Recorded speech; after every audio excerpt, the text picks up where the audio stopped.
Hello students, today we are going to start a new chapter quadratic equations। इसके बारे में हमने polynomial में पढ़ा था। quadratic equations क्या होती हैं? quadratic equations होती हैं जिसमें जो भी हमारा वेरिएबल है उसकी हाईएस्ट पावर 2 होती है। ठीक है, ऐसी इक्वेशंस को हम बोलते हैं क्वाड्रेटिक इक्वेशन। अगर हम स्टैंडर्ड इक्वेशन की बात करें तो ax² + bx + c = 0, ये हमारी एक क्वाड्रेटिक इक्वेशन। और इसके ऊपर कंडीशन ये है कि ये a ≠ 0 होता है, यानी कि x² वाली टर्म ज़रूर आनी चाहिए। जैसे फॉर एग्जांपल अगर मैं ये कहूँ x² + 2x + 1 = 0, ये क्वाड्रेटिक इक्वेशन है। अगर मैं ये कहूँ x² = 0 तो इसको भी हम क्वाड्रेटिक इक्वेशन की कैटेगरी में ही रखेंगे। जैसे ये है x² - 2 = 0, this is also a quadratic equation. चाहे ये बीच वाली टर्म हो या ना हो, चाहे लास्ट वाली कांस्टेंट टर्म हो या ना हो, x की जो हाईएस्ट हमारी पावर है वो x की हाईएस्ट पावर यदि 2 है और इक्वालिटी हमारी दी हुई है तो इसको हम बोलेंगे क्वाड्रेटिक इक्वेशन। हमारे डे टू डे लाइफ में ऐसे बहुत सारे एग्जाम्पल्स हैं जहां हमें क्वाड्रेटिक इक्वेशंस की ज़रूरत पड़ती है क्वेश्चंस को सॉल्व करने के लिए, हमारे रियल लाइफ सिचुएशंस को सॉल्व करने के लिए।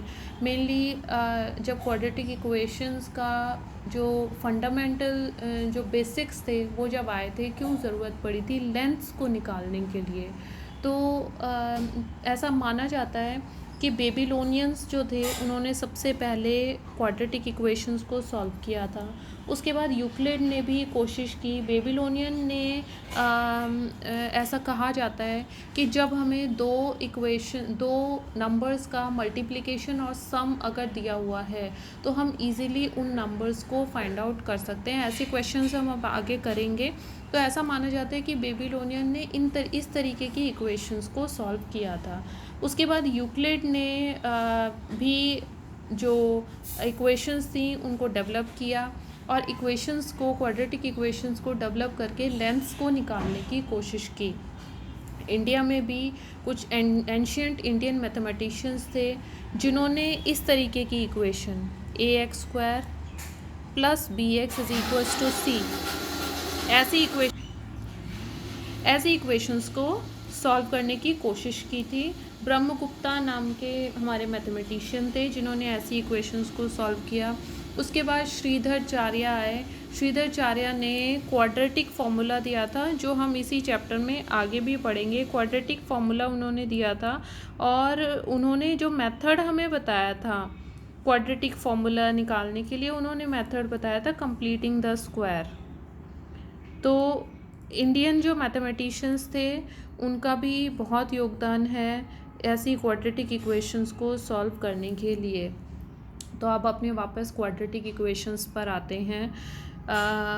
जो स्टैंडर्ड अभी मैंने आप लोगों को बताया कि जो स्टैंडर्ड एक क्वाड्रेटिक इक्वेशन होती है वो होती है ax² + bx + c = 0, जहाँ पर a b c कांस्टेंट है और a ≠ 0 है। अब जो हमारी पहली एक्सरसाइज है उस एक्सरसाइज में देखिए हमें क्या करना है। क्वेश्चन नंबर 1 में तो हमें सिर्फ ये बताना है कि कौन से इनमें से क्वाड्रेटिक इक्वेशंस हैं और कौन से क्वाड्रेटिक इक्वेशंस नहीं हैं। तो इसमें सिर्फ सिंपली आप देख कर नहीं कह सकते कि अगर पावर आपको कहीं पे भी 2 दिख जाए तो आप कह दोगे कि ये क्वाड्रेटिक इक्वेशन है। नहीं, पहले हमें इन इक्वेशंस को इनके लोवेस्ट फॉर्म में लेकर आना है। जहाँ तक ये सॉल्व हो सकती हैं वहाँ तक इनको सॉल्व करना है और उसके बाद ही फिर हमें ये बोलना है कि ये क्वाड्रेटिक इक्वेशन है या नहीं। तो देखिए फर्स्ट क्वेश्चन है, first part, x + 1 whole square = 2 × x - 3। x + 1 whole square open करो, x² + 2x + 1 = इसको अंदर मल्टीप्लाई करो 2x - 6। सारे वैल्यूज़ को एक तरफ इकट्ठा कर लो और इक्वल में 0 रख दो। ये 2x प्लस में इस तरफ जाकर माइनस में, 6 माइनस में है दूसरी साइड जाकर प्लस में, = 0। अब 2x से 2x कैंसिल आउट हो गया। x² + 7 = zero. तो यहाँ पर है हमारे पास एक्स स्क्वायर दिया हुआ है ना, लास्ट में जो आया है, तो हम कहेंगे yes it is a quadratic equation. ठीक है, चलिए सारे पार्ट्स में नहीं करूँगी, कुछ आप लोग भी सॉल्व कर करके देखेंगे। जैसे थर्ड पार्ट करते हैं हम, x minus two x plus one is equals to x minus one x plus three. Multiply करो, पहले x को करो दोनों से, x को x से किया एक्स स्क्वायर, x को 1 से किया x, माइनस टू को x से किया minus two x, minus two को 1 से किया minus two is equals to x को x से किया एक्स स्क्वायर, x को 3 से किया 3x, माइनस 1 को x से किया माइनस x, 1 को 3 से किया माइनस 3। सारी टर्म्स को एक तरफ इकट्ठा कर लो, plus x minus two x minus two minus x square minus 3x plus x और plus 3 is equals to zero. X square से एक्स स्क्वायर कैंसिल हो गया, x और x 2x हो गए दोनों, 2x और माइनस 2x ये भी कट गया। तो हमारे पास देखो क्या क्या टर्म बच गई, माइनस 3x, 3 में से 2 गया, plus 1 is equals to zero. अब इसमें कहीं पर भी स्क्वायर वाली टर्म नहीं है, तो हम कहेंगे no it is not a quadratic equation. Next हमारा पार्ट है fifth, 2x minus one x minus three is equals to x plus five x minus one. करो मल्टीप्लाई, 2x को x से करेंगे 2x स्क्वायर माइनस 6x, फिर minus 1 का करो minus x plus 3 is equals to, इधर करो x को x से किया x square minus x plus 5x minus 5। सारी टर्म्स को एक तरफ इकट्ठा कर दो, 2x square minus 6x minus x 7x plus 3 minus x square, यहीं पे सॉल्व कर दो, 5x minus x 4x plus का, तो इस साइड आएगा तो माइनस का, और ये 5 यहाँ माइनस का है, दूसरी साइड आके प्लस का is equals to zero. 2x square में से एक्स स्क्वायर को माइनस करोगे तो एक्स स्क्वायर बच जाएगा, minus 7x minus 4x minus 11x और 3 plus 5 8 is equals to zero. तो हम कहेंगे yes it is a quadratic equation. ठीक है बेटे, अब आप लोग क्वेश्चंस को करके देखेंगे। एक पार्ट लास्ट वाला मैं और करा देती हूँ, उसमें क्यूब वाली टर्म्स हैं, x cube minus 4x square minus x plus 1 is equals to x minus 2 whole cube. एक साइड का तो सॉल्व होया हुआ है, minus 4x square minus x plus 1, इसको ओपन कर दो, a minus B whole cube. अब a minus B whole cube का क्या फॉर्मूला होता है, a cube minus B cube minus 3a square B plus 3ab square. Open करो, x cube minus 2 cube minus 3a का मतलब एक्स स्क्वायर, b का मतलब 2 प्लस 3x 2 का स्क्वायर। सारी टर्म्स को एक तरफ इकट्ठा करो साइंस चेंज करके, ये आ गया x cube minus 4x minus x plus 1 is minus x cube plus 8 plus 3 two ज़ा 6x स्क्वायर और प्लस 2 का स्क्वायर 4 3 ज़ा 12, लेकिन माइनस का जब दूसरी साइड आएगा तो x is equals to 0। Solve करो, एक्स क्यूब से एक्स क्यूब कैंसिल आउट हो गया, 4x² माइनस का और 6x² प्लस का, तो कितना बच गया 2x², ये टर्म्स हो गई। उसके बाद x माइनस का 12x माइनस का कितना आ गया -13x, ये टर्म्स भी हो गई। +1 + 8 कितना आ गया 9 इज इक्वल्स टू 0। तो हम कहेंगे yes it is a quadratic equation. ये हमारा सॉल्व हो गया। अब जो नेक्स्ट क्वेश्चन नंबर 2 है उसमें हमें वर्ड प्रॉब्लम्स दी हुई हैं और वर्ड प्रॉब्लम्स से हमें इक्वेशंस बनानी है। देखिए बेटा, ये जो वर्ड प्रॉब्लम्स हैं 4 मार्क्स की पेपर में आती हैं।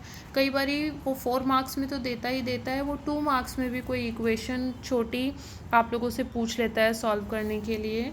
तो वर्ड प्रॉब्लम से आप लोगों को इक्वेशंस बनानी आनी चाहिए। पहला जो क्वेश्चन है कोशिश करते हैं, वो कह रहा है represent the following situation in the form of quadratic equations. अभी हमें इक्वेशंस को सॉल्व नहीं करना है, सिर्फ हमें इक्वेशंस बनानी है। तो हमारा फर्स्ट पार्ट है, वो बोल रहा है the area of a rectangular plot is 528। एक रेक्टेंगुलर प्लॉट हमें दे रखा है, रेक्टेंगुलर प्लॉट का हमें एरिया दे रखा है 528 मीटर स्क्वायर। अब रेक्टेंगुलर प्लॉट में एक तो लेंथ होती है और एक ब्रेड्थ होती है। एरिया हमें दे रखा है, अब एरिया क्या होता है रेक्टेंगल का लेंथ इंटू में ब्रेड्थ, ये चीज़ हमें ध्यान रखनी है। चलिए, वो कह रहा है आगे देखो, the length of the plot is 1 more than twice its breadth. Breadth जो हमें दे रखी है उस ब्रेड्थ के ट्वाइस से एक ज़्यादा है उसकी लेंथ। तो देखिए, हम ब्रेड्थ को मानते हैं सपोज x, हम बोलते हैं let breadth of plot be x metre, then length कह रहा है ब्रेड्थ को ट्वाइस करो और उससे एक ज़्यादा मतलब +1। तो ये हो गई 2x + 1 हमारी लेंथ आ गई और ब्रेड्थ आ गई x। अब हमें पता है एरिया ऑफ प्लॉट उसने कितना दे रखा है, एरिया ऑफ प्लॉट दे रखा है 528। अब एरिया क्या होता है लेंथ इंटू में ब्रेड्थ इज इक्वल्स टू 528। अब लेंथ क्या है हमारी 2x + 1, ब्रेड्थ क्या है x इज इक्वल्स टू 528। अंदर मल्टीप्लाई करो, 2x² + x, इसको इधर ले आओ -528। अब इक्वेशंस को बनाते टाइम आपको ये ध्यान रखना है कि इक्वेशन आपको स्टैंडर्ड फॉर्म में ही लास्ट में बना के देनी है, आप आगे पीछे नहीं करोगे। सबसे पहले x की पावर 2 वाली टर्म, फिर सिंगल x वाली टर्म और फिर कांस्टेंट वाली टर्म। इस तरीके से आप लोगों ने इक्वेशन को स्टैंडर्ड फॉर्म में बनाकर छोड़ना है। पहले स्टेप में यदि छोड़ दिया तो आप लोगों के मार्क्स कट जाएंगे। नेक्स्ट है हमारा इसी का सेकंड पार्ट, पढ़िए।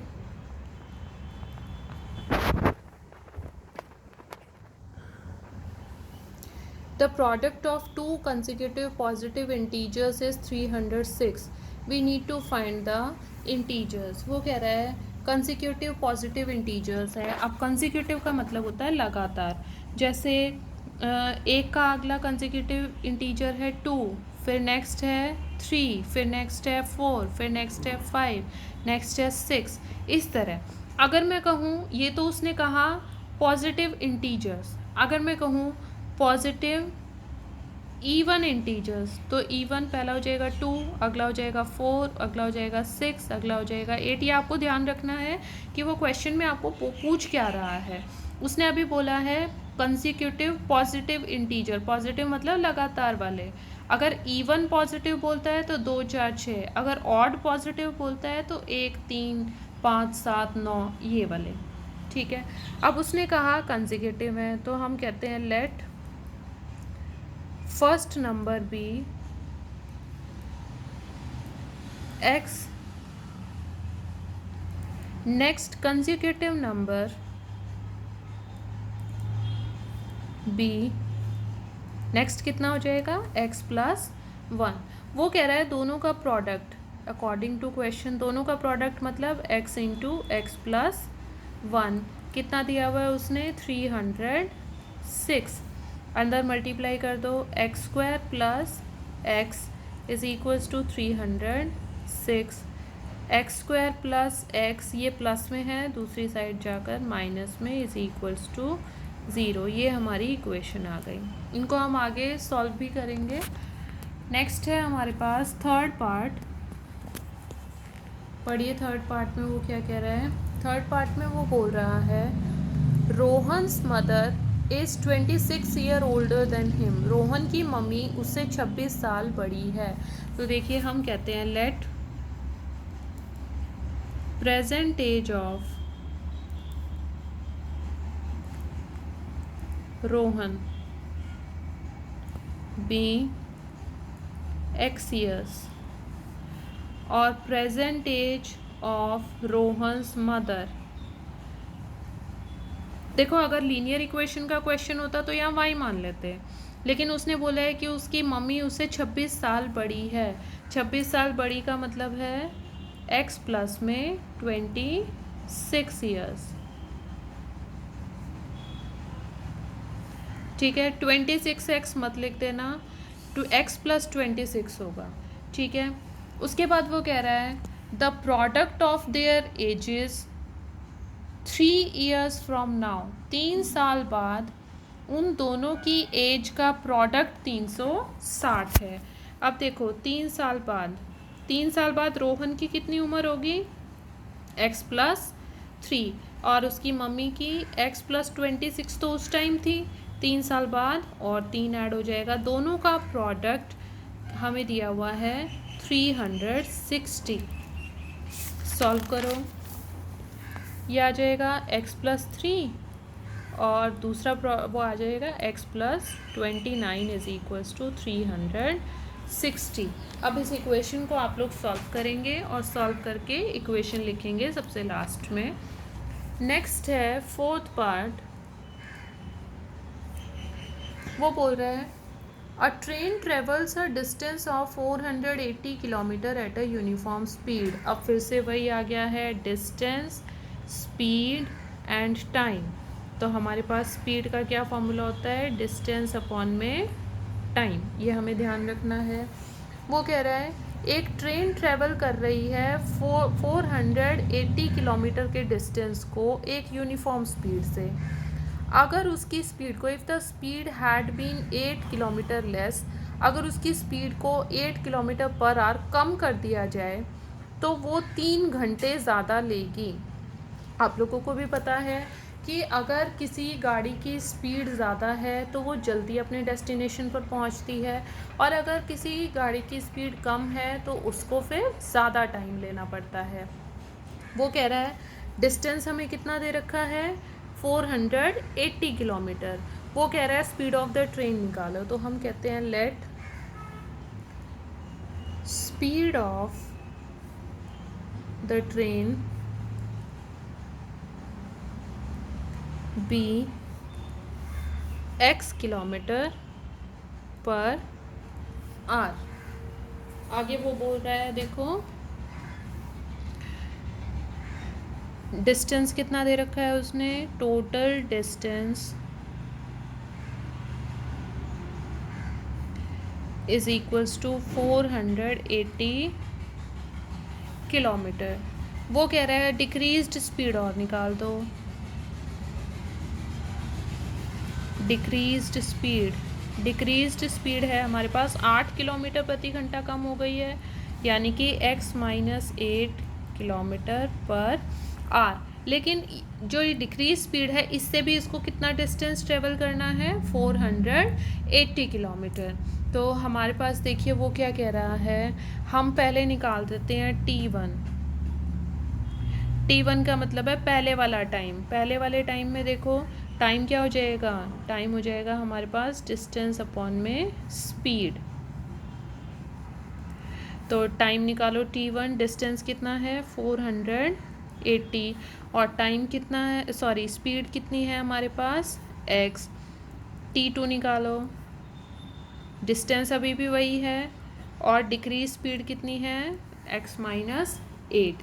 अब आपको ये समझने वाली बात ये है कि ये जो t2 है ये बड़ा है या t1 ज़्यादा है।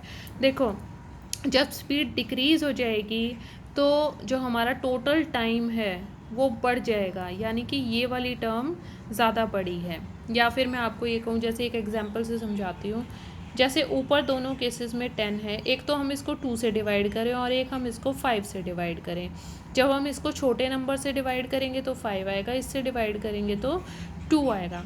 हमने देखा कि जिस टाइम पे डिनोमिनेटर हमारा छोटा है उस वक्त पूरी जो टर्म है वो बड़ी आई है, और जब हमारा जो डिनोमिनेटर है वो छोटा है तो पूरी जो टर्म है वो कैसी है, सॉरी जो डिनोमिनेटर है वो बड़ा है तो पूरी टर्म कैसी आई है, छोटी आई है। तो यहाँ पर ये x बड़ा है और x में से कुछ घट गया है तो ये वाली टर्म छोटी है, तो ये वाली पूरी की पूरी टर्म क्या हो जाएगी, बड़ी हो जाएगी, और ये t1 जो है हमारा छोटा हो जाएगा, कम हो जाएगा।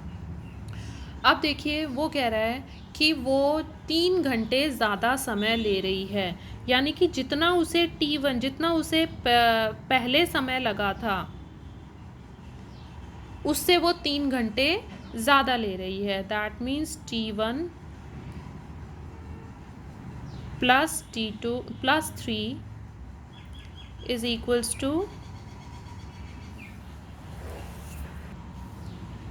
To t2। तो यहाँ से हमारे पास आ जाएगा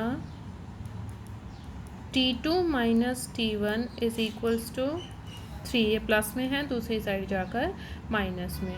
ये जो समय है ये बाद वाला समय जब उसकी स्पीड कम हो गई है। जब उसकी स्पीड ज़्यादा थी तो ये वाला टाइम था, उससे कितना समय ज़्यादा लिया, 3 घंटे ज़्यादा लिया। तो यहाँ पर हमारे पास t1 प्लस में 3 इज इक्वल्स टू t2। अगर वैसे नहीं आप लोगों को समझ में आता है तो ये क्वेश्चन इंपॉर्टेंट है, इसी तरीके के क्वेश्चन पेपर में आते हैं। आपको ये तो समझ में आएगा कि कौन सा नंबर बड़ा है और कौन सा नंबर छोटा है।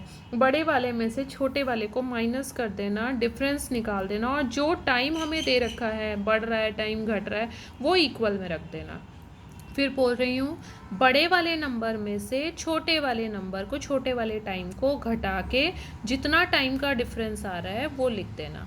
तो t2 हमारे पास क्या है 480 अपॉन में x माइनस 8 माइनस 480 अपॉन में x is equals to 3। LCM निकाल दो, x इंटू में x minus 8, 480 into x minus 480 into x minus 8 is equals to 3। देखो मैंने क्या किया है, x माइनस 8 और x का जो LCM आएगा वो दोनों का मल्टीप्लिकेशन आएगा। अब x माइनस 8 ऑलरेडी है तो ये टर्म किसके साथ मल्टीप्लाई होगी, x के साथ, और ये वाली किसके साथ मल्टीप्लाई होगी, जो यहाँ नीचे नहीं है, यानी कि x माइनस 8 के साथ। अब मल्टीप्लाई करो, 480x माइनस 480x माइनस और ये वाला माइनस प्लस 800, 8 8 ज़ा 64, 6 कैरी, 8 4 ज़ा 32, 32 और 6 38 अपॉन में x square minus 8x is equals to 3। Cross multiply कर दो, ये हमारे पास आ जाएगा 480 से 480 कैंसिल आउट हो गए, ये आ जाएगा हमारे पास 3840 इज इक्वल्स टू 3 इंटू में एक्स स्क्वायर माइनस 8x। ठीक है, जो हमारी ये वाली टर्म है ये 3 से पूरी डिवाइड हो जाएगी, तो 3 को इधर ले आऊँ, डिवाइड करोगे तो ये कितना आ जाएगा, 3 1 ज़ा 3, 3 2 ज़ा 6, 2 बच गया, 3 8 ज़ा 24 is equals to x square minus 8x। अब इसको उस तरफ ले जाओ, ये आ गया x square minus 8x minus 1280 is equals to zero. ये हमारी क्वाड्रेटिक इक्वेशन आ गई। इन क्वेश्चंस को अच्छे तरीके से सीखना, क्योंकि पेपर में इनके आने की प्रोबेबिलिटी बहुत ज़्यादा है। ये ध्यान रखना है, जो टाइम का डिफरेंस दे रखा है, बड़ा और बड़ा कौन सा है, छोटा कौन सा है, ये तो आप लोगों को समझना ही समझना है। जिसका डिनोमिनेटर छोटा है वो पूरी टर्म बड़ी होगी, जिसका डिनोमिनेटर बड़ा है वो पूरी सॉल्व होने के बाद टर्म छोटी हो जाएगी। बड़ी वाली टर्म में से छोटी वाली टर्म को माइनस करके जो टाइम दिया हुआ है वो टाइम इक्वल में रख देना। ठीक है, तो ये this completes your first exercise. Practice करोगे बेटा, प्रैक्टिस प्रैक्टिस और प्रैक्टिस, क्योंकि वर्ड प्रॉब्लम आनी है, 4 नंबर की आनी है, ज़रूर आनी है। तो इस चैप्टर में आप लोगों के पास कोई रास्ता नहीं है, आपको वर्ड प्रॉब्लम्स से इक्वेशंस बनानी सीखनी पड़ेंगी। तो कोशिश जितनी करोगे, इससे पहले 2 एग्जाम्पल्स हैं, वो एग्जाम्पल्स पे आप लोग इक्वेशंस बनाकर सीखोगे कि इक्वेशंस आप लोगों को बनानी आ रही हैं या नहीं आ रही हैं। So that's all for now, thank you very much.